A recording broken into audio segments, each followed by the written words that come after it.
sa ating mga panauhin at higit sa lahat sa magkasintahan narito ngayon, na sa araw nito ay magsisimula ng bagong yugto ng kanilang buhay bilang mag-asawa.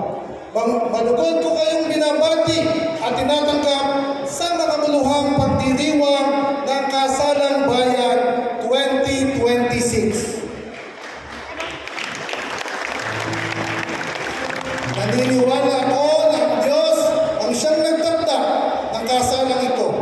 Siya ang nagtakda ng tamang panahon at nagbigay ng kanyang gabay sa bawat hakbang na nagdala sa inyo sa araw na ito. Noong nilikha niya ang tao, nakita ng Diyos na malungkot ang tao kung siya ay mag-isa. Kaya't nais niya na magkaroon ng katuwang na makakasama sa lahat ng aspeto ng kanyang buhay.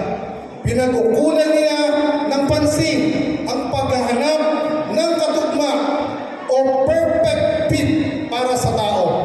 Kaya't nilikha niya si Eva na perpektong katuwang ni Adan, isang nilalang na nagkukumpleto sa kaniya. Ang Diyos mismo ang pumili at nagtakda ng tamang kapareha para sa bawat isa. Kung babasahin natin ang kwento ni Eva, si Eva ay hinugot mula sa tadyang ni Adan na malapit sa puso. Kaya naman tunay na pag-ibig ay hindi lang basta pagkikita, kundi isang ugnayang itinakda, iningatan at pinailalim ng Diyos, hindi mula sa ulo upang mangibabaw, hindi mula sa paa upang tapakan, kundi mula sa tagiliran upang maging kapantay, malapit sa puso upang mahalin, at nasa ilalim ng bisig upang ingatan. Sa hapong ito, naniniwala ko na ang Diyos ang nagdadalaga at nagbubuklod sa bawat isa sa inyo upang magsamang isang dibdib, magtagumpay sa pagmamahalan at maging inspirasyon sa isa't isa sa pagbuo ng matibay na pagsasama. Ang pagtitipong ito ay bunga ng pusong nagmamahalan. Ninais ninyong pagtibayin ang inyong samahan at gawing ganap sa harap ng batas at ng ating komunidad. Kaya naman, atin pong simulan ang seremonya ng kasalan. Mga minamahal kong kababayan, sa harap ng kapulungan ito, narito tayo ngayon upang saksihan ang banal na matrimonyo at ipagdiwang ang makabuluhang pag-iisang dibdib ng ating mga magkasintahan. Ang tipan ng pag-asawa ay itinatag ng Diyos na siyang lumikha sa atin. Kaya't ang sino mang nagnanais na pumasok sa tipan ito ay inanyahang mag-isip ng mabuti, ng may paggalang at kahinahunan at takot sa Diyos, sapagkat ang pag-aasawa ay isang banal at sagradong tipan. Ito ay nararapat igalang at pahalagahan. Tumayo po ang mga ikakasal. Ang pag-ibig ang sentro ng pag-aasawa. Ayon sa unang Korinto 13:4-7, ang pag-ibig ay matiyaga at magandang loob. Hindi naiinggit, hindi mayabang, hindi mapagmataas man, hindi magaspang pag-ugali, hindi makasarili, hindi magadalitin, at hindi mapagtanim ng sama ng loob. Hindi ito natutuwa sa masama, bagkus ay nagagalak sa katotohanan. Ang pag-ibig ay matiising, mapagtiwala, puno ng pag-asa, at nagtsatsaga hanggang wakas. Sa sandaling ito, ipapahayag ninyo ang inyong layunin na magpakasal at magsama bilang mag-asawa. Mangyaring ipahayag ang inyong pagsang-ayon sa pagsagot ng opo. Ano po? Sisimulan ko po sa mga kalalakihan. Ikaw lalaki, Ano po tayo, ha? tinatanggap mo ba ang babae ito? Tingnan mo yung asawa. Tingnan yung asawa, huwag titingin sa kabila. Ano? Huwag titingin sa kabila. Ang iyong asawa at mamuhay ng magkasama sa hirap at ginhawa. Siya ba yung iibigin, aluhin, igagalang at iingatan sa sakit at sa kalusugan at tanging sa kanya lamang pipisan habang kayong dalawa ay nabubuhay? Sumagot po kayo ng malakas. Opo. Ayan. Ayos. Okay. Kayo naman. Isa pa po. Sumagot po kayo ng opo. Opo. Okay. Ayan po. Sa mga kababaihan, ikaw babae, tinatanggap mo ba ang lalaking ito upang iyong maging asawa at mamuhay ng magkasama sa hirap at ginhawa?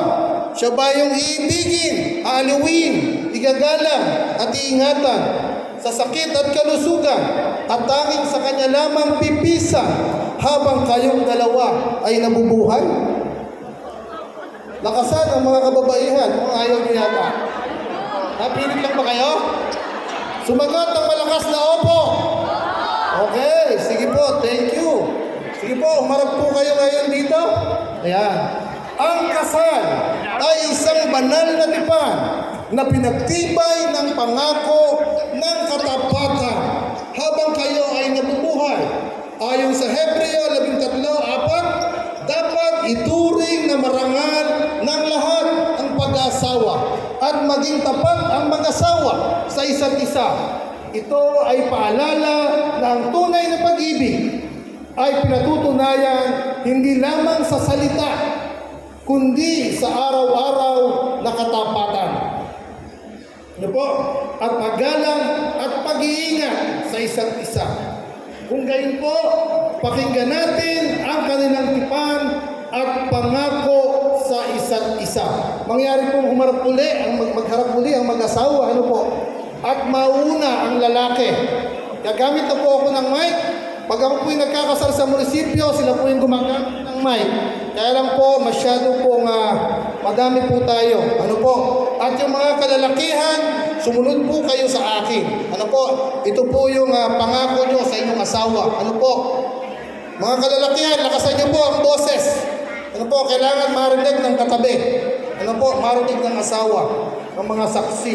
Ito po, sumunod po kayo mga kalalakihan. Sa harap ng lahat ng naririto. Sumunod kayo, mga kalalakihan. Wala yata ako natin eh. Sa harap ng lahat ng naririto, tinatanggap kita upang maging aking asawa, upang makasama at mahawakan ka mula sa araw na ito at magpakailanman sa hirap at ginhawa, sa kahirapan at kasaganaan, sa sakit at kalusugan, upang mahalin at ingatan ka hanggang sa tayo'y paghiwalayin ng kamatayan. Ito ang aking taus-pusong pangako sa iyo. Ayan. Titigan niyo yung mga asawa ninyo. Baka sa iba nakatitig. Ngayon naman po, ang mga kababaihan naman po, ano po, banggitin sa harap ng inyong asawa, sa harap ng lahat ng naririto. Tinatanggap kita upang maging aking asawa, upang makasama at mahawakan ka mula sa araw na ito at magpakailanman sa hirap at ginhawa, sa kahirapan at kasaganaan, sa sakit at kalusugan, upang mahalin at ingatan ka hanggang sa tayo'y paghiwalayin ng kamatayan. Ito ang aking taus-pusong pangako sa iyo. Ayan po. Ayan. Mamaya pa yung kiss. Mamaya pa yung kiss. Sige, harap po muna uli kayo sa akin. po? Dadako po tayo sa pagpapalitan ng singsing. Ano po? Nasa inyo na po yung singsing na material upang ipaalala na ang inyong pagsasama ay dapat maging matatag at matibay sa lahat ng hamon ng buhay. Sa bawat pagtingin ninyo sa singsing na yan, naway inyong maalala ang pangako ng katapatan, pagmamahalan, pagkakaunawaan na inyong binitiwan ngayong araw na ito. Ano po? Yan po.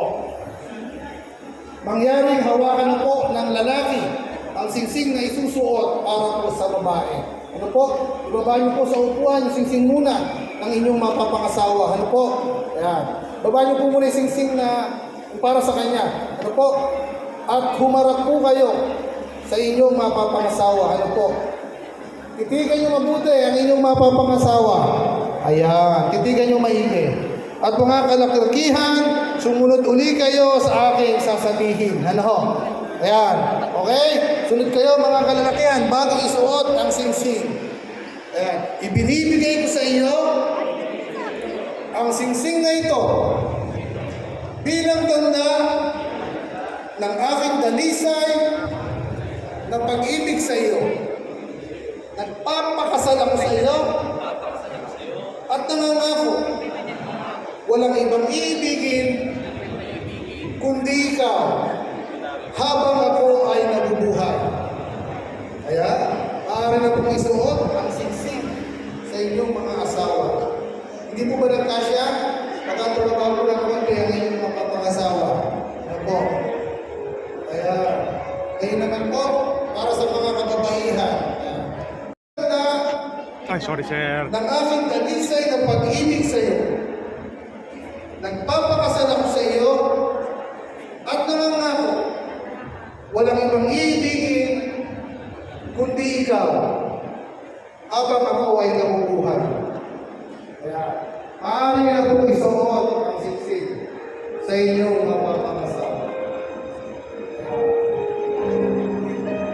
Mamaya po po yung makakaroon po yun ng respeto, pagkakaintindihan at tapat na sa pagmamahalan sa isa't isa. Sa tulong at gabay ng Diyos, naway maging mapayapa, masaya, makabuluhan ang bawat araw na inyong pagsasamahan. Napansin ko lang, ba't puro maganda kayo kinasal ngayong hapon na to? No. Palakpakan nyo nga po yung mga bride nyo. Kung hindi po malakpakan na po, hindi maganda yung bride. So, maganda kayo lahat, ano? Muli po, binabati ko kayo at hinihiling ang tagumpay at biyaya sa inyong bagong buhay na magkasama. Magsitayo po tayong lahat para po sa ating pagtatalaga. Yan. Magsitayo po tayong lahat. Sige po, tayo po lahat.